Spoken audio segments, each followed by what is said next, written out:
राहुल गांधी इन दिनों बार बार पूछ रहे हैं, भारत के कितने एयरक्राफ्ट का नुकसान हुआ? ये वाकई राहुल गांधी का सवाल है या चाइनीज डिफेंस लॉबी की स्क्रिप्ट? क्योंकि चीन अपने जिन हथियारों का दुनिया में ढोल पीट रहा था, उन्हें भारतीय वायुसेना ने कबाड़ बना दिया।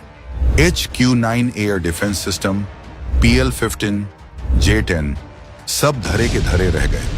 नतीजा ये हुआ कि सीज फायर के बाद J-10 बनाने वाली एविक चेंगडू एयरक्राफ्ट के शेयर्स लगभग 9% गिरे।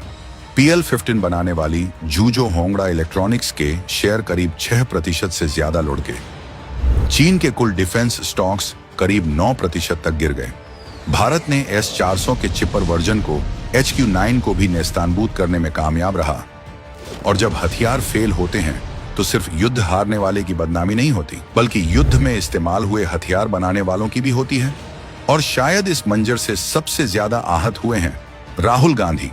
तभी तो राहुल गांधी भद्दी राजनीति पर उतर आए हैं और अपने देश की छवि धूमिल करने की कोशिश में हैं। वो भी तब जब सेना बता चुकी है वॉर टाइम में ऑपरेशनल डिटेल्स शेयर नहीं की जाती, इससे दुश्मन को फायदा होगा। पूरा माजरा समझिए। असल में राहुल गांधी जिस नुकसान की बात कर रहे हैं वो दरअसल मेक इन इंडिया पर निशाना है, क्योंकि ऑपरेशन सिंदूर में ब्रह्मोस, आकाश जैसे स्वदेशी सिस्टम इस्तेमाल हुए। अगर इनकी कमियां उछाली जाएं तो भारत के डिफेंस स्टॉक्स गिर सकते हैं। और शायद यही वो सपना है जिसे राहुल गांधी संसद में बार बार दोहराते रहे हैं। मेड इन इंडिया हो ही नहीं सकता आज। लेकिन राहुल गांधी का यह सपना भी अधूरा ही रहेगा। इसका सबूत शेयर बाजार में दिखता है। सरकारी डिफेंस कंपनियों में फाइटर जेट और ड्रोन बनाने वाली हिंदुस्तान एरोनॉटिक्स लिमिटेड के शेयर्स लगभग 7% तक बढ़े। रडार और सिम्युलेटर बनाने वाली भारत इलेक्ट्रॉनिक्स लिमिटेड लगभग करीब 11% बढ़ा। मिसाइल और टॉर्पीडो बनाने वाली भारत डायनामिक्स लिमिटेड करीब 20% बढ़ा। भारत की निजी डिफेंस कंपनियां भी तेजी से आगे बढ़ रही हैं। गन और सैन्य वाहन बनाने वाली भारत फोर्ज 5 दिनों में लगभग 10% बढ़ा। मिसाइल और टैंक के पुर्जे बनाने वाली पारस डिफेंस लगभग 7% से ज्यादा बढ़ा। यानी जंग के मैदान में भी जीत, शेयर बाजार में भी। भारत पहले ही फिलीपींस को ब्रह्मोस बेच चुका है। वियतनाम, इंडोनेशिया समेत 17 देश और तैयार हैं।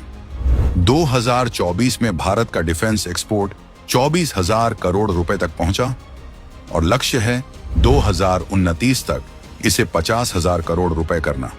2047 तक भारत को दुनिया का सबसे बड़ा हथियार निर्यातक बनाना है। मेक इन इंडिया की यही सफलता और मेक इन चाइना विफलता देखकर राहुल गांधी बौखलाए हुए हैं।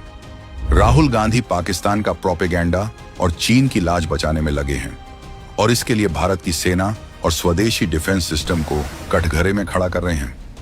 राहुल गांधी से बस एक सवाल, आप भारत के सांसद हैं या चीन के डिफेंस लॉबिस्ट? सवाल पूछिए, लेकिन देश की तरफ से, न कि ड्रैगन की स्क्रिप्ट से। नाम बदला है, नियत नहीं। महाठगबंधन की जरूरत नहीं। आज ही लें संकल्प।